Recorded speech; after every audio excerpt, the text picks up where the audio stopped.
इस फ़िल्म को देखने के बाद में मुझे अभी हाल ही में देखी हुई एक कोरियन ड्रामा सीरीज़ की याद आई, कोरियन ड्रामा की याद आई, स्टार्टअप नाम का। उसमें भी एक ऐसी ही बहू को दिखाया था।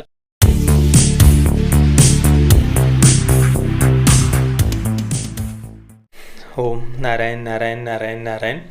पगलेट बालाजी मोशन पिक्चर्स के द्वारा इस फिल्म को प्रोड्यूस किया गया है, यानी एकता कपूर वगैरह इस फिल्म के प्रोड्यूसर है। और नेटफ्लिक्स इंडिया पर कल ही 26 मार्च 2021 को इस फिल्म को रिलीज़ किया गया है। वैसे इतना सुनने के बाद में तो इस फिल्म के रिव्यू की भी आवश्यकता नहीं है। फिल्म कैसी होगी इसका अंदाज़ा आप लगा सकते हैं, कल्पना कर सकते हैं, पर चलिए अब रिव्यू तो करना पड़ेगा। तो इस फिल्म के राइटर और डायरेक्टर है उमेश बिस्त, और फिल्म में मुख्य भूमिका में है सान्या मल्होत्रा, साइनी गुप्ता, शिबा चड्ढा, आसिफ खान, आशुतोष राणा, श्रुति शर्मा, रघुवीर यादव, राजेश तैलंग, मेघना मलिक, जमील खान आदि आदि। यानी इस फिल्म का जो सबसे बड़ा प्लस पॉइंट है वो इसकी कास्टिंग ही है, ऐसा हम कह सकते हैं। अब देखिए, नेटफ्लिक्स इंडिया की फिल्म है। अब जो हमारे आजकल OTT प्लेटफॉर्म पर, खासतौर पर नेटफ्लिक्स इंडिया पर कैसा कंटेंट रिलीज़ होता है या होता आ रहा है ये तो आप जानते ही है। तो दिखा दिखा कर क्या दिखा सकते हैं, एक ही बात को घुमा फिरा कर, ऐसे नहीं तो ऐसे, कैसे ना कैसे वो एक ही बात को घुमा फिरा कर हमारे सामने दिखाते रहते हैं। अब इस फिल्म की अगर हम बात करें तो इसमें भी वही दिखाया है कि एक जो मध्यम वर्गीय भारतीय परिवार होता है, भारतीय मध्यम वर्गीय परिवार होते हैं, वे कैसे रिग्रेसिव, संकुचित मानसिकता वाले, पिछड़ी हुई सोच वाले होते हैं, और जो मॉडर्न लाइफस्टाइल जीते हैं वे कैसे बहुत ब्रॉड माइंडेड, ओपन माइंडेड होते हैं, कैसे खुले विचारों वाले होते हैं, उच्च आदर्शों वाले होते हैं। ये कुल मिलाकर हमें इस फिल्म में एक संकुचित मानसिकता वाले इस्लामोफोबिक हिंदू परिवार के माध्यम से दिखाया गया है। फिल्म के मैसेज की अगर हम बात करें तो मैसेज भी वही है कि ये जो ऐसी जॉइंट फैमिलीज़ होती है, ऐसे जो मध्यम वर्गीय परिवार होते हैं जो बड़ा रीति रिवाज वगैरह इनका पालन करते हैं, सनातन वैदिक संस्कृति, हिंदू संस्कृति का पालन वगैरह करते हैं, ऐसे जॉइंट फैमिलीज से, ऐसे परिवार से जितना हो सके जल्दी आपको दूर भाग जाना चाहिए। ऐसी सामाजिक व्यवस्था, परंपराएं वगैरह, इनसे आपको दूर भाग जाना चाहिए। यही इस फिल्म का मैसेज भी है। और ऑब्वियसली इसी कारण से आपने देखा होगा कि कई सारे जो बड़े बड़े मीडिया हाउस, इनके रिव्यू अगर आप पढ़ेंगे इस फिल्म को लेकर तो बड़ा सर पर लेकर नाचा जा रहा है इस फिल्म को कि भाई नेटफ्लिक्स इंडिया की आज तक की सबसे बढ़िया फिल्म है वगैरह वगैरह। पता नहीं, चलिए छोड़िए। और ऐसे अगर आपने पढ़ा होगा तो इस फिल्म के बारे में ये कहा गया है कि the movie rebels against the conventional social order that leads to the germination of an atypical Indian joint family. यानी जो पारंपरिक सामाजिक व्यवस्था होती है, जो भारतीय संयुक्त परिवारों की नींव रखती है, ऐसी पारंपरिक सामाजिक व्यवस्थाओं के विरुद्ध ये फिल्म विद्रोह करती है।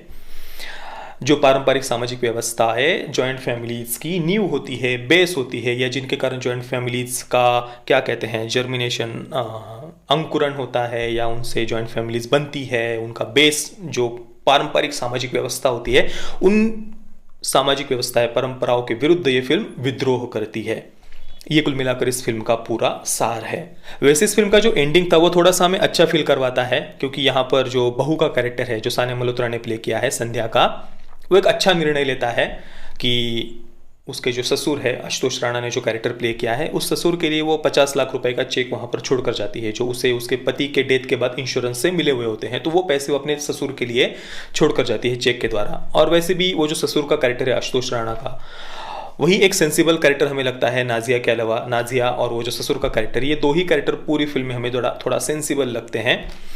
तो ऐसे ससुर का कैरेक्टर जिसके लिए हम सबसे ज़्यादा, हमारे मन में सिंपथी ये फिल्म पैदा करती है, सबसे ज़्यादा अच्छा जो कैरेक्टर हमें लगता है, और हमें लगता है जैसे जैसे फिल्म आगे बढ़ती है उसके लिए हम अंदर से लगता है कि यार इस ससुर के साथ कुछ अच्छा होना चाहिए। एक बेटा इन्होंने खोया है, अपने बेटे के घर के लिए PF इन्होंने तोड़ दिया था डाउन पेमेंट के लिए, अब इनके पास में कुछ भी नहीं है, अब जो भी घर के हफ्ते वगैरह देना है, इंस्टॉलमेंट्स वगैरह, वो कैसे भरेंगे, तो इनके साथ कुछ अच्छा होना चाहिए, हम अंदर से फील कर रहे होते हैं।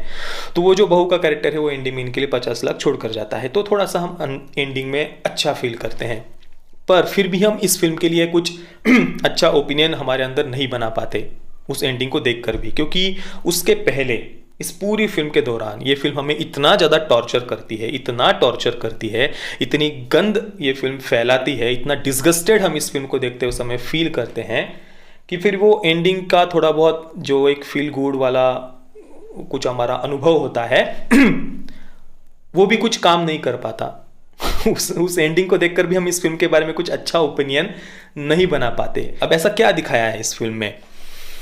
वही जो हमारी परंपराएं होती है, खासतौर पर यहाँ पर अंतिम संस्कार को लेकर जो रीति रिवाज होते हैं हिंदुओं के, उसका जितना गंदी तरीके से हो सके उतना गंदी तरीके से इसमें उसका मजाक उड़ाया गया है, बहुत ही सार्केस्टिक वे में, कटाक्ष करते हुए।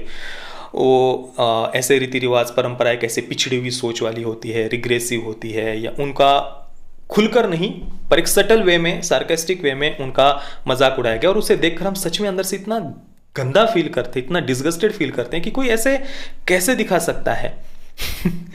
इवन वो घाट पर तर्पण के लिए भी जाते हैं ना, अस्थियां बहाने के लिए, तो वहां पर भी वो जो पंडित वगैरह होते हैं वो ज़ोंबीज की तरह लटक पड़ते हैं, उनको ऐसे टूट पड़ते हैं उन ऊपर, जैसे नौच खाएंगे अभी वो सारे पंडित इसको। केवल इतना ही नहीं, इसके अलावा एक हिंदू संत का कैरेक्टर है, यहाँ पर चलो डायरेक्टली ज़्यादा उसको एकदम दरिंदे की तरह, किसी राक्षस की तरह तो उस हिंदू संत को नहीं दिखाया, पर टोंट फिर भी इस फिल्म में मारा गया है 3-4 जगहों पर, और वो टोंट भी उस ससुर के मुंह से ही बुलवाया गया है। जिस कैरेक्टर के लिए हम सबसे अच्छा फील करते हैं ना, उस ससुर के मुंह से ही उस हिंदू संत को 2-3 जगहों पर ऐसे टोंट मरवाए गए हैं। जैसे कि जब बेटे की मृत्यु के बाद में घर पर कई सारे प्रॉब्लम, समस्या वगैरह आ जाती है, तो उस ससुर का कैरेक्टर कहता है जाओ तुम्हारे गुरुजी से पूछो क्या करना है, प्रॉब्लम्स का सोल्यूशन वगैरह। इसके अलावा एक और जगह पर 50 लाख में से एक हिस्सा पाने के लिए गुरुजी कुछ तरीका बताते हैं शायद वो घर की महिलाओं को। तो ये ससुर का कैरेक्टर अपनी पत्नी को बाद में कहता है कि अच्छा तो ये तरीका बताया है तुम्हारे गुरुजी ने 50 लाख में से हिस्सा लेने का। इस प्रकार से 2-3 जगहों या 3-4 जगहों पर उस जबरदस्ती के टोंट मारे गए हैं। क्या मतलब था इन बातों का? कोई मतलब था, कोई सेंस था इन बातों का? इसके अलावा इस परिवार को बहुत ही ज़्यादा नीच मानसिकता वाला, संकुचित और रिग्रेसिव तो दिखाया ही है, उसके साथ में ही बहुत ही नीच मानसिकता वाला इस्लामोफोबिक हिंदू परिवार इस फिल्म को दिखाया है। अब जो संध्या की फ्रेंड होती है नाजिया जैदी, वो जब इस घर में आती है तो घर में आते ही सब नाक मुंह सिकोड़ लेते हैं। खासतौर पर जो पप्पू ताया जी का कैरेक्टर है, वो तुरंत उसके अंदर आते ही उसका नाम ऐसा नाक मुंह सिकोड़ते हुए लेता है, नाजिया जैदी।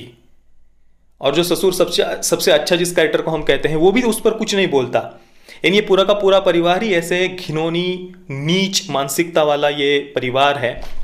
और वो जो बेचारी नाजिया है वेजिटेरियन है, और वो उसको ये लोग खाना तक नहीं खिलाते अपने घर में, क्योंकि इनके अनुसार भाई इस घर में सूतक लगा हुआ है, घर अशुद्ध हो जाएगा उसको अगर हम खाना खिलाएंगे तो। हालांकि ये उसी सीन में जहाँ पर ये कहा जाता है ना नाजिया को कि भाई घर में सूतक है, अशुद्धि हो जाएगी, उसी सीन में तुरंत आगे हमें दिखाया जाता है कि पप्पू ताया जी का जो कैरेक्टर है वो घर पर जाकर ऊपर ड्रिंक कर रहा है, दारू पी रहा है। तो इस प्रकार से ये नाजिया को घर का खाना तक नहीं खिलाते, बाहर खाने के लिए भेज देते हैं, चाय का गिलास तक उसके लिए अलग से रखते हैं। और बेचारी नाजिया का ये घर का बाहर का खाना खा खा कर पेट खराब हो जाता है उसका, पर फिर भी इस नीच मानसिकता वाले इस्लामोफोबिक हिंदू परिवार को दया नहीं आती उस पर। इतना घिनौना इस परिवार को यहाँ दिखाया गया है। इसके अलावा एक छोटी बच्ची का कैरेक्टर है जो 10वीं कक्षा की है, उसका एक दूर का कजिन ब्रदर, चचेरा भाई दिखाया है जो 9वीं कक्षा में है। उन दोनों को लिप टू लिप किस करते हुए दिखाया तो नहीं है, पर बोलते हैं और वो जाते हैं ऐसा बोल, चलो हम लिप टू लिप किस करते हैं, चलो चलो, और जाते हैं, निकलते हैं। और इसे वो जो कैरेक्टर है जो 10वीं कक्षा में पढ़ने वाली जो लड़की का कैरेक्टर है, उसे बड़ा प्रोग्रेसिव दिखाया है। एक बच्ची जो उसको एक तो लिप टू लिप किस करते हुए दिखाया ही है, और उस लिप टू लिप किस करने के लिए उसे कोई गिल्टी फील नहीं करवाया कि चलो तुम बच्चे हो, इस प्रकार की सेक्सुअल एक्टिविटीज़ वगैरह, या तुम किस कर रहे हो अपने ही कजिन ब्रदर को, इसके लिए उसको गलत तो कहीं पर भी फील नहीं करवाया है, उल्टा उसको बड़ा प्रोग्रेसिव दिखाया है। फिल्म के एंडिंग में वो पीरियड्स, पैड्स वगैरह इनके बारे में बात करती है, और इस कारण से ये जो कंजर्वेटिव, रिग्रेसिव, घिनौनी मानसिकता वाला हिंदू परिवार है, इसको बड़ी तकलीफ हो जाती है कि देखो पैडमैन दिखाओ इसको, और मतलब ये कितनी नीच मानसिकता का, संकुचित मानसिकता का परिवार ये दिखाया है। और वो 9वीं कक्षा की बच्ची जो किस कर रही है अपने कजिन ब्रदर को, और उसको बड़ा प्रोग्रेसिव ये फिल्म एंडिंग में दिखाती है। वाह। हाल ही में आपने ऐसी कई सारी फिल्में देखी होंगी, उनमें बच्चों को तक ये लोग नहीं छोड़ रहे हैं, चाहे वो ये क्या बॉम्बे बेगम हो, या आपने वो थप्पड़ भी देखा होगा। थप्पड़ में भी ऐसे ही दो बच्चे, एक बच्ची और एक बच्चा 9वीं-10वीं कक्षा के ही होंगे वो, या 8वीं-9वीं के, उनको घर में अकेले नेटफ्लिक्स पर फिल्म वगैरह देखते हुए बेड पर दोनों एक साथ में सो जाते हैं। और उसकी माँ जब घर पर आती है तो वो देखकर खुश होती है कि भाई मेरी बेटी एक बच्चे के साथ, लड़के के साथ में सो गई है फिल्म देखते हुए नेटफ्लिक्स पर एक साथ में। बाप रे, मतलब इसको ये प्रोग्रेसिव होना कहते हैं कि छोटे छोटे बच्चों को आप सेक्सुअल एक्टिविटीज़ में या ऐसा कुछ हिंट आप दे रहे हैं या इस प्रकार से आप दिखा रहे हो उनको कि लिप टू लिप किस वगैरह करते हुए, इसको ये प्रोग्रेसिव मॉडर्न होना कहते हैं। इस प्रकार से मतलब हर एक चीज़ इतना गंदा हम फील करते हैं ना इस पूरी फिल्म को देखते हुए कि वो एंडिंग में वो कुछ थोड़ा बहुत कुछ चलो अच्छा निर्णय ले भी लेती है वो बहू, तो वो हम थोड़ा भी अंदर से कुछ अच्छा फील होता ही नहीं है। और वैसे भी उसने पैसे देकर कोई बहुत बड़ा तीर नहीं मार लिया था, कोई बहुत बड़े उपकार नहीं किए थे। पैसों से भी ज़्यादा महत्वपूर्ण होते हैं रिश्ते और रिश्तों को जोड़ना। पैसे तो आज है कल नहीं है, पर रिश्ते, परिवार, ये बातें सबसे ज़्यादा मायने रखती है जीवन में। देखिए दोस्तों, वैसे इसमें कुछ नया नहीं दिखाया गया है। पिछले कई दशकों की जो तथाकथित लिबरल और वामपंथी फिल्म मेकर्स है उनकी फिल्में उठाकर देख लीजिए, या ज़्यादातर जो ऐसी कई सारे जिन फिल्मों को बड़े नेशनल इंटरनेशनल अवार्ड्स वगैरह मिले हुए हैं, ऐसी फिल्मों का आप उठाकर देख लीजिए। उनमें से ज़्यादातर जो फिल्में हैं 80 से 90% फिल्में आपको ऐसे ही देखने को मिलेंगी जहाँ पर जो भारत के गाँव है या जो गरीब या मध्यम वर्गीय परिवार है या खास तौर पर जो भारतीय सनातन वैदिक संस्कृति को फॉलो करते हैं, उनकी परंपराओं को जो मानते हैं, ऐसे परिवारों को, ऐसे पेरेंट्स को, ऐसे बुजुर्गों को, ऐसे समाज को बहुत ही कंजर्वेटिव, रिग्रेसिव, पिछड़ी हुई सोच वाला, घिनौना, नीच मानसिकता का उनको दिखाया जाता है। और ऐसे परिवारों को छोड़कर, ऐसे परिवारों को तोड़कर, इनसे दूर भागने को ये लोग अपने आप को फ्री करना, बंधनों से मुक्त होना वगैरह बताते हैं। एक मॉडर्न लाइफस्टाइल की तरफ जाने के बड़े बड़े सपने ऐसी फिल्में दिखाती है। ये दशकों से चलते आ रहा है, कोई नई बात नहीं है। बस हाल ही में ऐसे जो OTT प्लेटफॉर्म्स आए हैं इस कारण से ये फिल्में हमें देखने को मिल रही है।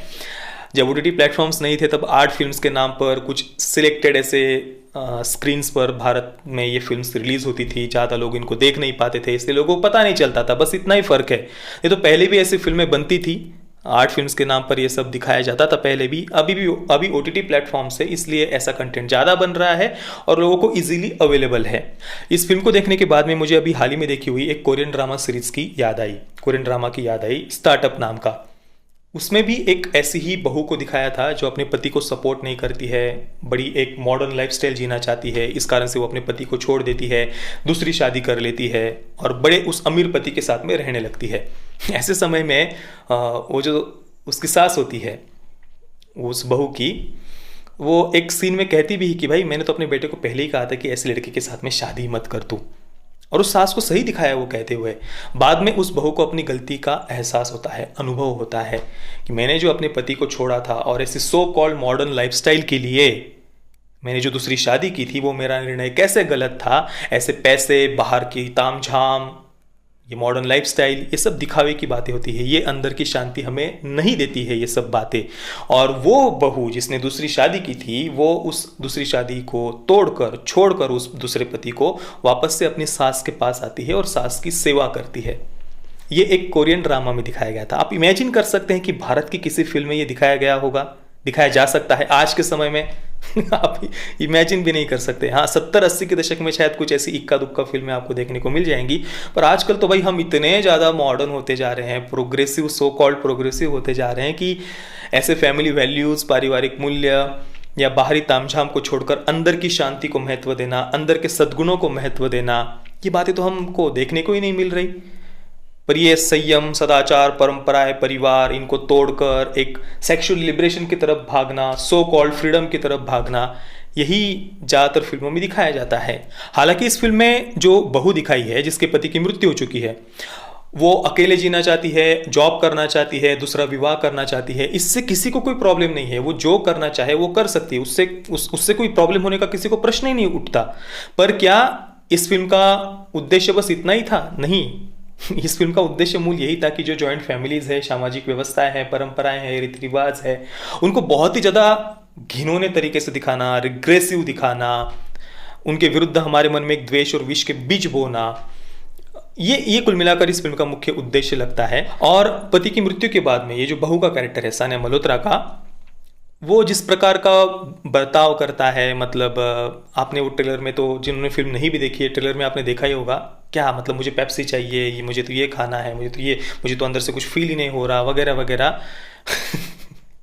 उस बर्ताव के लिए तो उसे कहीं पर भी गिल्टी फील नहीं करवाया है, कि उससे कहीं पर भी गलत उसको फील नहीं करवाया है फिल्म में। हाँ, एक जगह पर बाद में जाकर ये कहती कि भाई हाँ, उसके पति के लिए थोड़ा सा उसके अंदर प्रेम जगता है ऐसे दिखाया है, पर फिर भी उसने जो किया है उसके लिए वो कहीं गिल्टी हो, उसको गलत फील हुआ हो, या मैंने ये जो किया वो गलत था, ये कहीं पर भी उस कैरेक्टर को फिल्म में फील नहीं करवाया है। अब देखिए, मैंने तो मेरा फिल्म का एक्सपीरियंस, अनुभव आपको बता ही दिया है, बाकी आपकी मर्ज़ी, आपको फिल्म देखनी है नहीं देखनी है। पर मैं तो कहूँगा कि आप देखिए फिल्म को, ताकि आपको पता तो चले कि भाई आजकल के हमारे फिल्म मेकर्स क्या दिखा रहे हैं, कहाँ लेकर जाना चाहते हैं समाज को, ये सबको पता तो रहे। इसलिए मैं तो कहूँगा कि आप देखिए और समझिए कि क्या दिखाया जा रहा है फिल्मों के माध्यम से।